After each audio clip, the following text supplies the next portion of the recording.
So I'm sure most of you have heard the term worked yourself into a shoot. Well, WWE has gone ahead and shot themselves into a work with this whole Cody Rhodes, Rock, Roman Reigns kerfuffle that they got going on.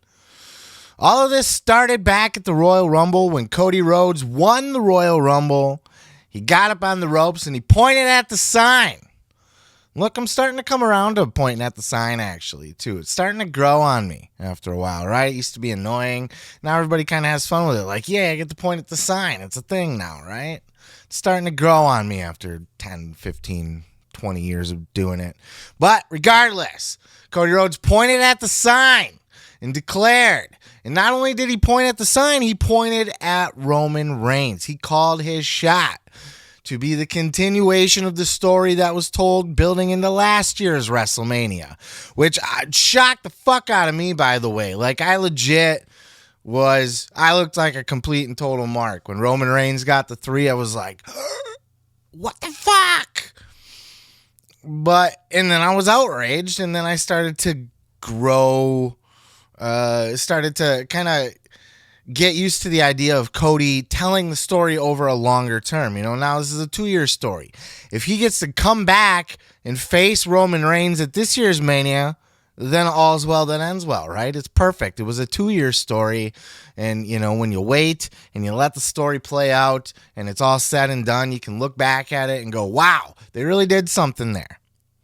But then The Rock came back, was appointed to the board of directors, and decided for himself that, you know, what would be huge for business right now? Make WrestleMania the biggest WrestleMania of all time ever. Me, The Rock. God damn it. Okay, well, this is a different voice there, impression. Maybe this was done as a way to cover up certain things in the news related to WWE. God damn it. So, you know, we all watch and we see what's going to happen with this, right? Rock comes in the ring, shakes Cody's hand, and then literally just, okay, step aside, kid. I got this from here.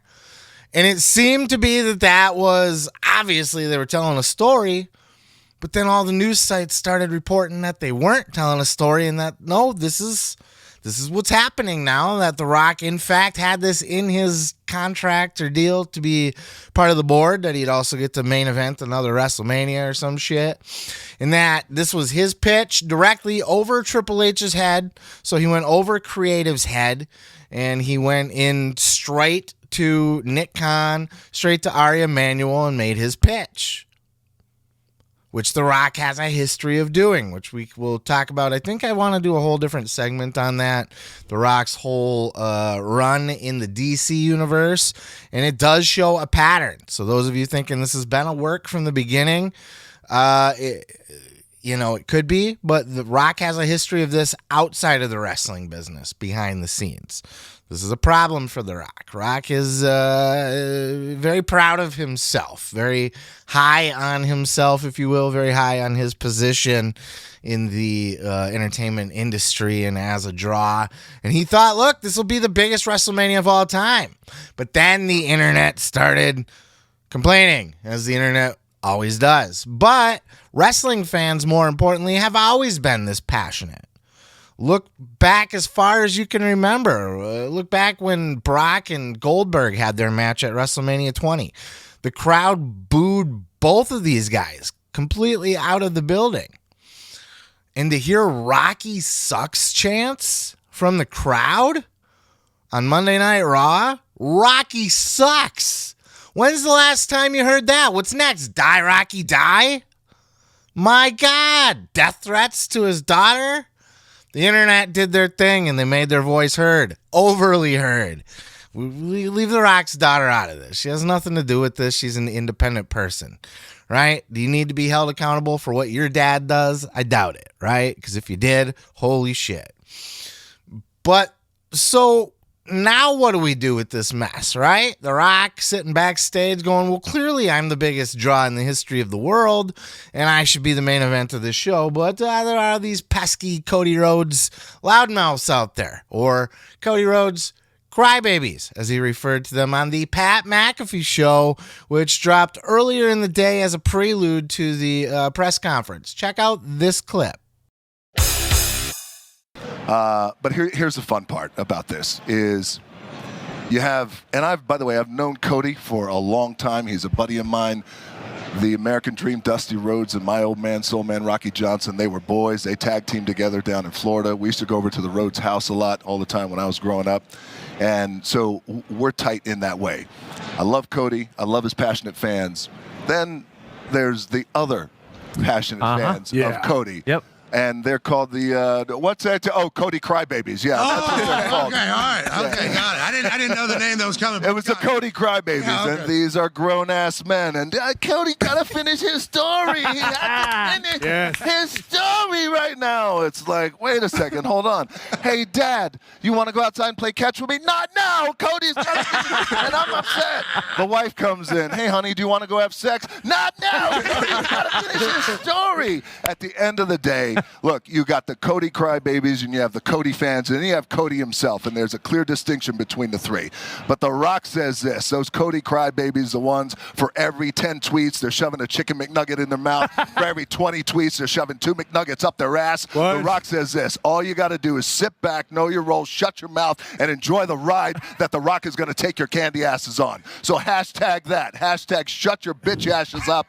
Hashtag Cody Crybabies. It was at that point, take a step back. It was actually at the point of Raw last week when we saw that there were pictures floating around of the hashtag We Want Cody trending. People were putting, there was already pre-positioned signs in the seats saying We Want Cody. On commentary, they were putting over the We Want Cody. What about Cody? The fans have expressed, they're made their voice heard, and they want Cody. And they also acknowledged the Rocky sucks chants. So, at this point, you can kind of tell that WWE's leaning into this. At some point, they decided to pivot, if you will. They made the decision to go, okay, maybe Rock versus Roman isn't going to be the biggest of all time ever. Or maybe it is, and we got to convince the fans still, or maybe we should include Cody in this somehow, or maybe this is Cody's moment. What do we do here? So whatever they're doing backstage, we still don't fully know. We were hoping to get more of an answer at the press conference, the big press conference, which, by the way, I love what they're doing with this whole press conference thing. If you haven't noticed, WWE has slid a little bit into more of a reality presentation, more of a less scripted, more UFC-esque. When these guys have their microphones, it can tell that they're not held to a tight script anymore. And quite frankly, some of the shots that they're taking at each other, Roman and Seth specifically, holy fuck, man, they're throwing live rounds at each other. They were all the way up until this press conference. They were throwing live rounds at each other. So I like that. I like the different production techniques. I like that they're taking a different approach, and this press conference is a different approach. This is almost like the weigh-ins for UFC, right? It's like a media press thing where you get to do the face-to-faces and announce the matches and everything. Like, even the weigh-ins aren't actual weigh-ins. They've already been weighed in. It's ceremonial. It's an event. It's a press conference to promote the show. So I like that they're doing this. It's a good production tip. But I digress. Back to Rock and stuff. We thought we'd get an answer at said press conference. And first, Rollins came out and proclaimed that, he's ready to face whoever is willing to challenge him. And then Roman came out and talked some mad shit about Rollins again. Rollins talked some mad shit back. They were throwing some live rounds at each other. It was fun to watch. Then The Rock came out. Roman made his call. He made his announcement. He announced that he wanted to face The Rock. And The Rock came out to accept. And then that was the big thing. Here's your match for WrestleMania 40. The Rock versus Roman Reigns. They shook on it. They probably sucked each other off on it too. Who knows? I don't know what happened backstage. But they shook on it. And then Cody's music hit. And it kind of left us all wondering some more. What's going to happen from here? Check out this clip. If the High Chief, his grandfather, was here, they'd be ashamed of you.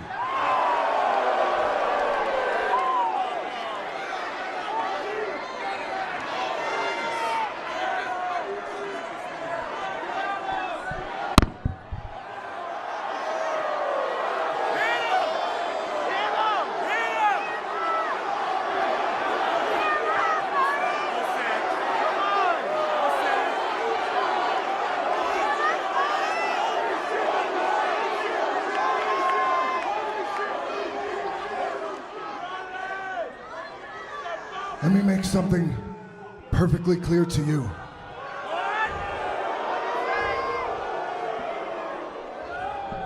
When you talk about his family, you're talking about my family. When you're talking about his ancestors, you're talking about my ancestors. And when you're talking about his blood, you're talking about my blood. So now, we have a problem.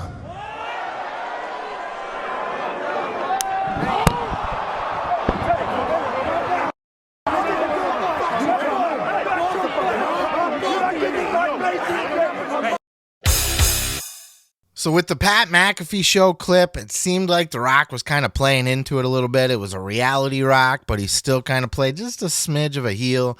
But he really leaned into it here. And they really kind of, I thought it was a little bit overplayed, to be honest, with The Rock just being like, hold on, you're talking about my mama? It reminded me very much of maybe the opposite effect, but the Batman v Superman, when the Martha thing. Hold on, your mom is Martha? I don't know if you had that. It's been a while since I've seen that one. But that's, you get the point. It's like, you're ready to have this match. You're the head of the table versus the head of the table. And then, hold on, you're talking about my granddaddy? You don't talk about my granddaddy. It seemed a little out of character, a little forced for The Rock is all I'm saying. It makes sense. I'm not saying it doesn't make sense. You know, he's defending his family. It just seemed like he kind of did a very quick 180 to, like, make his heel turn over, you know, one smack talk of his granddaddy. But hey, maybe, you know, he loves his granddaddy. So who am I to speak up and have an opinion but a dude in his basement on a microphone? But this is more confusing than ever now, because look what we have going now. We have the slap to Cody Rhodes, Rock clearly leaning into the booze, kind of being a tweener to an extent, because he hasn't turned on the people that are still supporting him, and there are a large contingency of people still supporting him. It was talked about on the Pat McAfee Show, where Pat said, look, man, people of our generation are starting to tune in now because you were our guy, and when we hear that you're going to be part of WrestleMania now, this perks our ears up. And this was kind of, seemed like this was supposed to be the idea all along, right? We already got a huge WrestleMania. It's already sold out. We already have a massive audience, but what if we can bring in even more massive audience? But what about Cody Rhodes? Cody came out and he stuck his ground and he said that, no, I'm facing Roman Reigns. But then you had the kerfuffle, you had the slap, and then you had Seth Rollins jumping in at the end of it, throwing his 2 cents. If you overheard, you know, towards the end of it, you could hear, I don't give a damn if you're on the board. You can't just do that. Which is funny. And then you saw there was a backstage thing about The Rock basically putting Triple H in his place. So The Rock's even leaning into corporate Rock, which we've seen before, by the way, and he can play it perfectly. Remember when he was in the corporation? Remember? Of course you do. You remember the Deadly Games turn. 'Cause it's a deadly game. Boom, boom, boom, boom, boom, boom. Sorry. It's a fucking banger. Look it up if you don't know what I'm talking about. The theme from Jim Johnston, plus the show itself, the greatest tournament in the history of professional wrestling, was the Deadly Game tournament, of which The Rock won and turned heel and joined the corporation. Now he is the corporation for all intents and purposes, above Triple H even, which is funny. And he's leaning into it. But what are we going to get out of all of this? That's what we're looking at here. Cody Rhodes has declared that he wants his title shot against Roman Reigns. Roman has made it clear that he wants to face The Rock. The Rock has made it clear he wants to face Roman. Rollins is floating off in nowhere land, trying to get anybody to even give a shit about him and his title. Except for Drew McIntyre, maybe, who, by the way, I've always been very critical of Drew. Well, I'll do a quick sidebar here. I really, really am impressed with Drew's work lately. I am a unabashed CM Punk fan. I love me some CM Punk.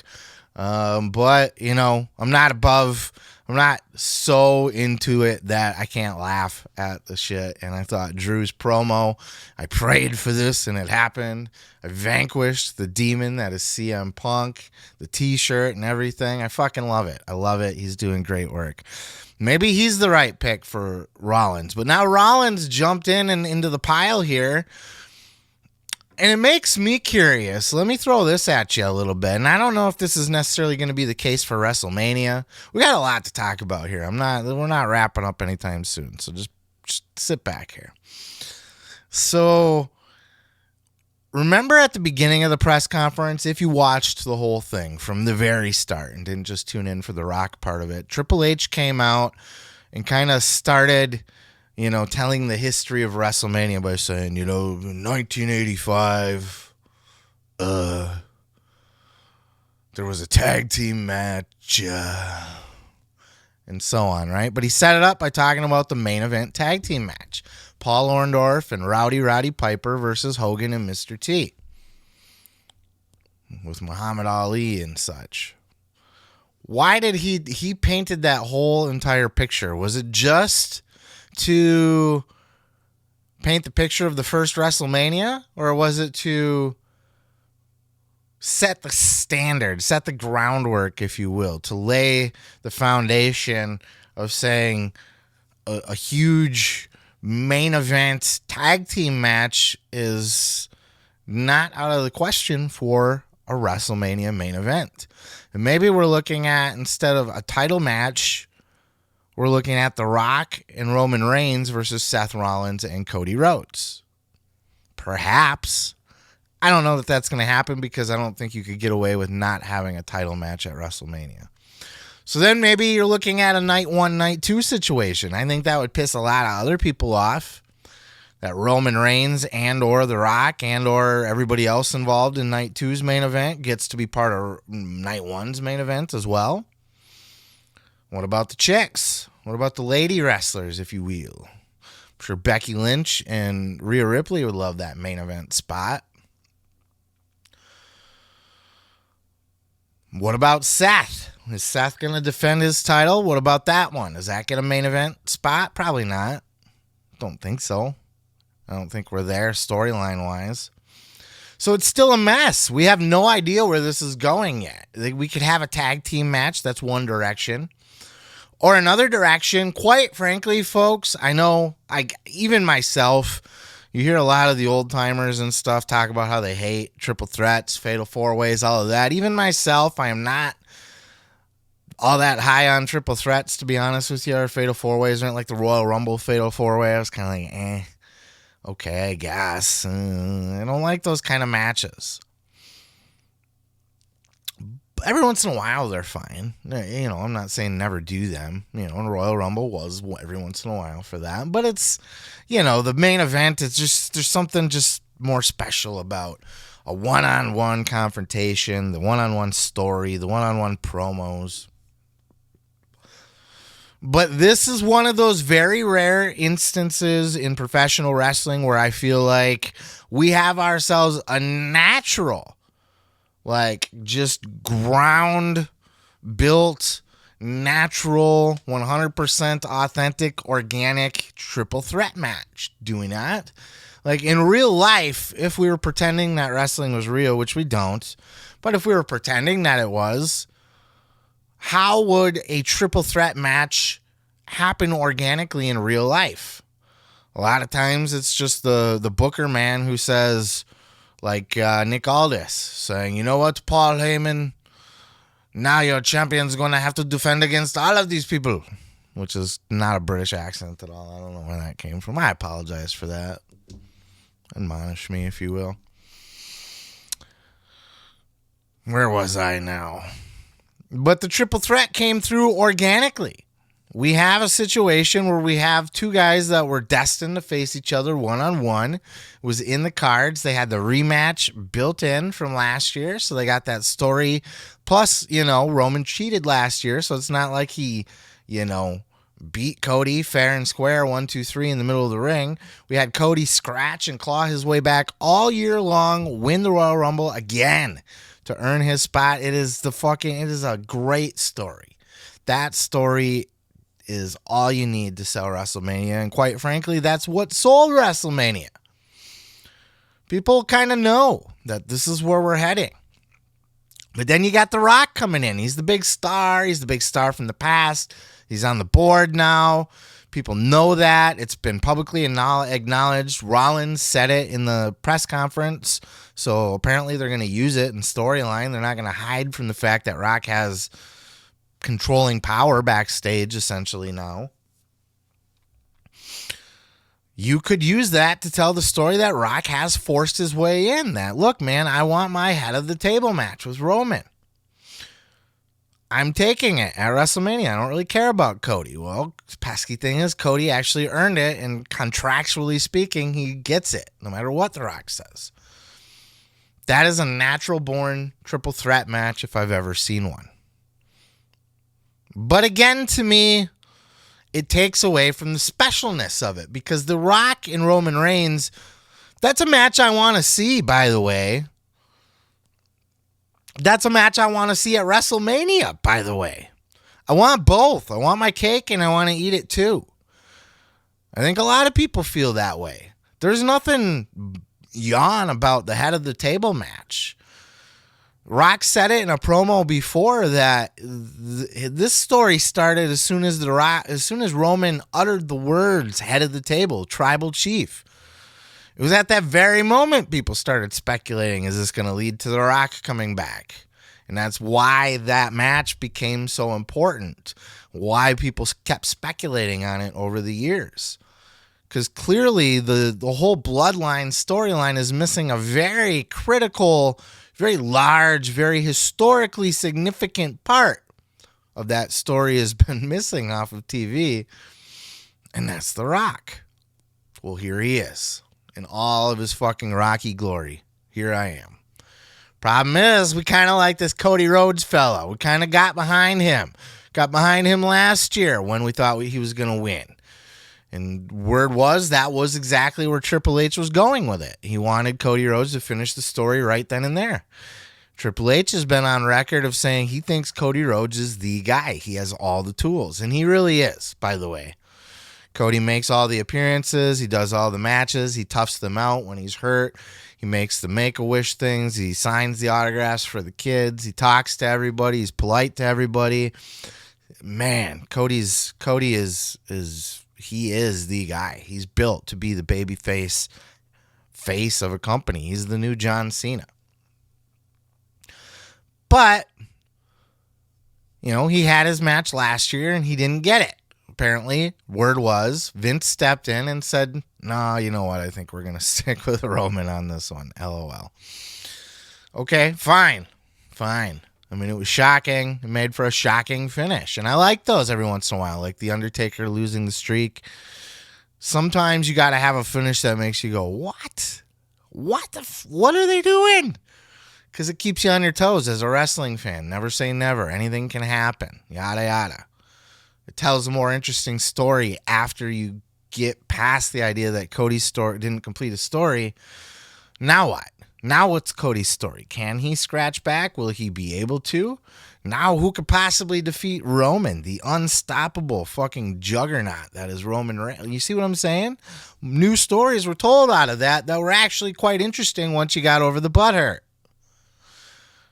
But ideally, those two stories, who's going to stop the unstoppable juggernaut of Roman Reigns, and what is Cody going to do now that he failed at finishing the story?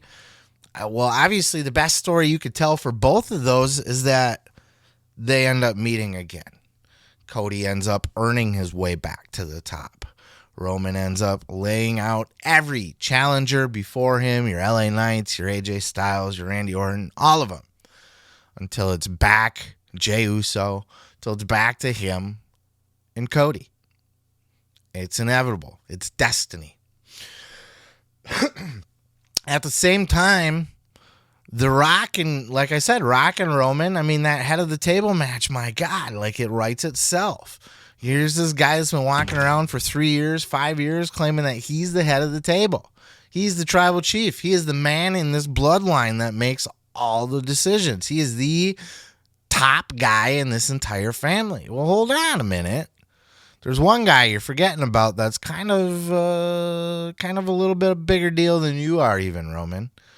It hasn't been around to really, challenge your position there. And you haven't been able to knock this guy off the throne. And that's The Rock. Both of these stories make sense. And you could do one at the Elimination Chamber. You could do Rock and Roman. That was something a lot of people were talking about. Why don't you just do Rock and Roman in Perth, Australia? And then do Cody and Roman at Mania. Yes. But doesn't that take away from the magic of Rock versus Roman? That's a WrestleMania. WrestleMania has been designed to be that event where history is made. The showcase of the immortals, they used to call it. This is where these big, dream, iconic, that's where Hulk Hogan and The Rock squared off. You can't have that kind of match at Backlash. You want to have it at Backlash? I love busting out that Joey Styles promo. I love it so much. It just rings so true. You can't do it there. You have to do it on the grandest stage. It has to be that iconic moment. Same with Cody. You can't do that at Perth, Australia. You can't do it early. You can't do it the Raw after WrestleMania. Bully Ray on Busted Open made a good pitch. The best pitch I've heard of not letting Cody challenge at Mania is letting Cody challenge at the next Madison Square Garden show and win it where his daddy won it. Wouldn't that be even more special than WrestleMania? His daddy didn't win it at Mania. His daddy won it in the Garden. So goes the Garden, so goes the business. That's a good pitch. I like it a lot. But WrestleMania, right? I mean, adrenaline in my soul. Whoa, he's got the belt up, fireworks. Oh my God. That's the moment. That's what you do. So we're in a conundrum. We have two main event, and look, this is a great conundrum to have, by the way, if you're WWE. This is not a bad thing. It is. They got a problem they got to sort out and figure out. And if they pick the wrong decision, it could really kill the audience. But what a fucking problem to have. Hey, we got these two huge box office marquee main events that fans are dying to see. Oh my God, which one do we go with? Then you look at WrestleMania's got two nights, night one, night two. Maybe The Rock and Roman does night one. Maybe Roman and Cody do night two. And then you could do Cody versus somebody else on night one. That way it's evened out. That way both of them have had, because you could argue that, well, Roman was weakened because he had a match the night before. Well, Cody had a match the night before, too, so he was also weakened. Then you could even tell the old babyface story where Cody actually gets injured in that match the night before. Does that ring a bell, WrestleMania 10? Huh? You got Bret Hart fucking facing Owen Hart in the beginning of the match, at the beginning of the night, in one of the greatest WrestleMania matches of all time, still to this day. And he hurt his leg. He hurt his knee. Fuck, he was limping out of it. And he lost. Oh, what an underdog story to tell. And then middle of the show, Yokozuna faces Lex Luger, and he beats Lex Luger. So now we're heading to the main event with Yoko and Bret. Both of them have had a match. But Bret's hurt. Bret lost. Yoko's strong. Yoko won. What a story. What a story. You know what I'm saying? That's why that shit's iconic. They could very much do that here. The only problem with that I see is it's going to piss off a lot of people on the card that would have wanted that main event spot. You got two nights of WrestleMania. Theoretically, you could spread the wealth around to everybody on the card, but instead you're spreading both nights around to the same main event people.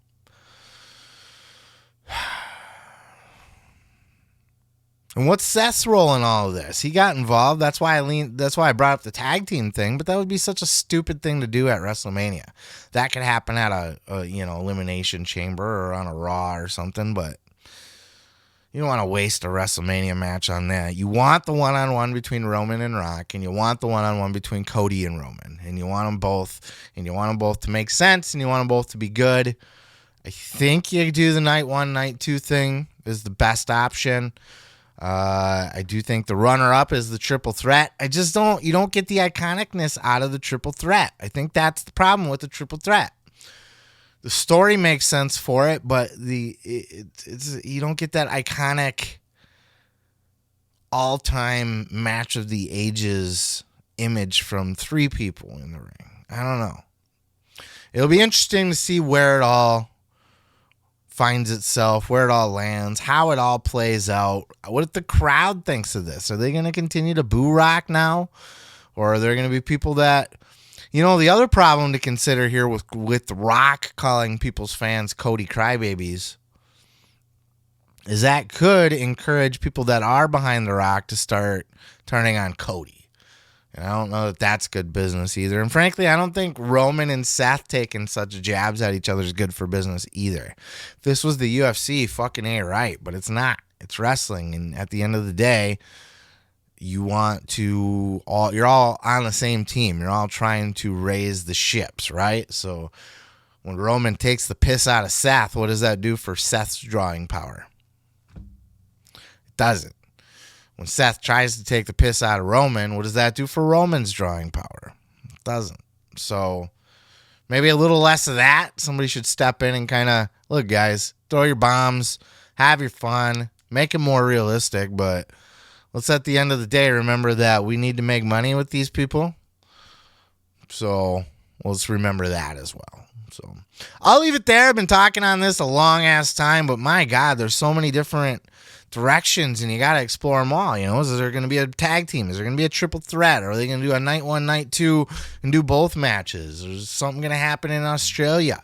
How are the fans going to react to all of this? Who are they going to side with? It's a wild, unpredictable road to WrestleMania that we're on. I'm here for it.